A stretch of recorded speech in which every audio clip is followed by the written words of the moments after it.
کچھ لوگ سمجھتے ہیں کہ یہ بے پردگی یہ ترقی ہے، یہ ماڈرنزم ہے۔ ایسا نہیں ہے، یہ جہالت تھی۔ کعبۃ اللہ کا طواف برہنہ کیا جاتا تھا، تو برہنگی یہ جدت نہیں ہے، یہ قدامت ہے، یہ ترقی نہیں ہے، یہ جہالت ہے۔ اس سے اسلام نے نکالا ہے اور پردے کی طرف اسلام انسانیت کو لے کر کے آیا ہے۔ کان رسول اللہ صلی اللہ علیہ وآلہ وسلم اشد حیاء من اظراف خدرہا، کمواری لڑکی پردے میں لپٹی ہوئی جس طرح حیادار ہوتی ہے، حضور اس سے بھی زیادہ حیادار تھے۔ تو یہ ہمارا دین ہے، لیکن مغرب اور لادینی قوتیں جانتی ہیں کہ پردہ اسلام کا شعار ہے، اور انہوں نے پہلے اس کو کمزور اس طرح کیا جس طرح ایک رواج کسی نے کہا، بعض بڑے بڑے چینلز کے اوپر بیٹھ کے نام نہاد مفکرین کہتے ہیں یہ عرب کلچر تھا۔ عرب کلچر تو برہنگی تھا، عرب کلچر تو برہنہ طواف کرنے کا تھا، گھروں پہ جھنڈے بدکار خواتین کے چھتوں کے اوپر عرب میں لگتے تھے۔ تو یہ پردے کا تصور کلچر نہیں ہے، بلکہ یہ سنت زہرا سلام اللہ علیہا۔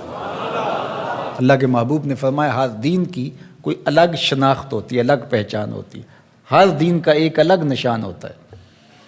تو اسلام کی وہ خاص چیز، وہ خاص نشان، خاص پہچان پردہ ہے، حیا ہے، اور اگر حیا چلا جائے تو پھر دین بھی چلا جاتا ہے۔ ایک روایت میں فرمایا حیا اور ایمان دو آپس میں جڑی ہوئی چیزیں ہیں، ان میں سے ایک چلا جائے گا پیچھے پیچھے دوسری شے بھی چلی جائے گی۔ تو لادینی قوتیں اس بات کو جانتی ہیں کہ اگر حیا چھین لیں گے تو ایمان اس کے پیچھے پیچھے اس راستے سے جو حیا کے چھننے سے بنے گا، تو انہی قدموں پہ ایمان بھی رخصت ہوتا چلا جائے گا۔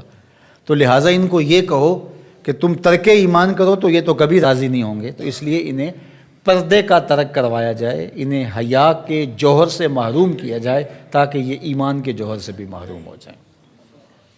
تو پھر انہوں نے کئی رنگ تراشے، کبھی کہا کہ نظر کا پردہ ہے، کبھی کہا کہ پردہ تو انسان کے دل میں ہوتا ہے۔ تو مجھے بتاؤ آج کا شخص جو شہوتوں سے لتھڑا ہوا ہے، جہاں شہوات کی گندی ہوائیں چل رہی ہیں، اس ماحول کے اندر اگر کوئی یہ بات کہے تو کتنی عجیب ہے، جس ماحول میں تقدس کی باد صبا چلتی تھی اور وحی اترتی تھی، اور جبریل کو وحی لے کر کے آتے صحابہ نے دیکھا تھا، اور قرآن اترتا تھا، اور قرآن پڑھانے والے سکھانے والے خود صاحب قرآن تھے، وہ صحابہ، ان کو جب پردے کا حکم دیا گیا اور ان کو نظریں نیچی رکھنے کا حکم دیا گیا تو میں اور آپ کون ہوتے ہیں؟ جب ابو بکر و عمر کو کہا گیا کہ نگاہوں کو نیچا رکھنا، جب عثمان و علی سے کہا گیا کہ نگاہوں کو نیچا رکھنا، جب سیدہ عائشہ، حضرت ام سلمہ، حضرت میمونہ، حضرت زینب، سیدہ فاطمہ تو زہرا سے کہا گیا کہ تم اپنے پردے کی حفاظت کرنا، تو مجھے بتائیے اس تقدس مآب ماحول کے اندر بھی جب پردہ کرنے کے لیے مومنوں کی ماؤں کو حکم دیا گیا، اور ابو بکر و عمر، عثمان و علی، عشرہ مبشرہ جن کی جنت کی ضمانت بھی رسول اللہ نے دی ہے، تو جب ان کو بھی کہا گیا کہ نگاہوں کو نیچا رکھنا، تو میں اور آپ کس شمار میں ہیں؟ تو یہ ایک نفس کی کہانی ہے جو ہم گھر کے بیٹھ گئے، کہا کوئی بات نہیں جی، پردہ تو دل کا ہوتا ہے۔ بحالت مجبوری خواتین کو گھر سے نکلنا پڑتا ہے، لیکن اس میں بھی اس کو تاکید کی گئی کہ تیرا پردہ کسی صورت کے اندر بھی ختم نہیں ہونا چاہیے۔ میں خراج پیش کرنا چاہتا تھا یہاں ہماری ہمسائیگی کے اندر اس خاتون کو جس نے اللہ اکبر کا نعرہ لگا کر کے بتلایا کہ یہ امت ابھی بھانج نہیں ہوئی، اس امت میں آج بھی بیٹیاں موجود ہیں جو اپنی آبرو پر پہرا دے سکتی ہیں، اور یہ حالات بتاتے ہیں کہ یہ امت مرنے کے لیے نہیں، قیامت تک قائم رہنے کے لیے پیدا ہوئی ہے انشاءاللہ۔ اس دبی ہوئی راکھ میں چنگاریاں موجود ہیں، جو وقت آیا تو شعلہ جوالہ بھی بن جائیں گے انشاءاللہ العزیز۔ اقبال نے ایک بات کہی تھی، اگر پندے ز درویش پذیری، ہزار امت بمیرت تو نہ میری، بطول باش و پنہا شو ازیں اثر کہ در آغوش شبیر بگیری۔ اقبال کہتا ہے اس فقیر کی ایک بات مان لے، ساری امتیں مر جائیں گی، امت مسلمہ تجھے زوال نہیں آئے گا، اور وہ کیا؟ بطول باش، بطول بن جا اور زمانے کی نظروں سے پوشیدہ ہو جا، پھر تیری آغوش میں بھی حسین ابن علی جیسے بیٹے جنم لیا کریں گے، ان کے جانشین تیری گود میں بھی پیدا ہوں گے۔ تو اس لیے پردہ ہماری شناخت ہے۔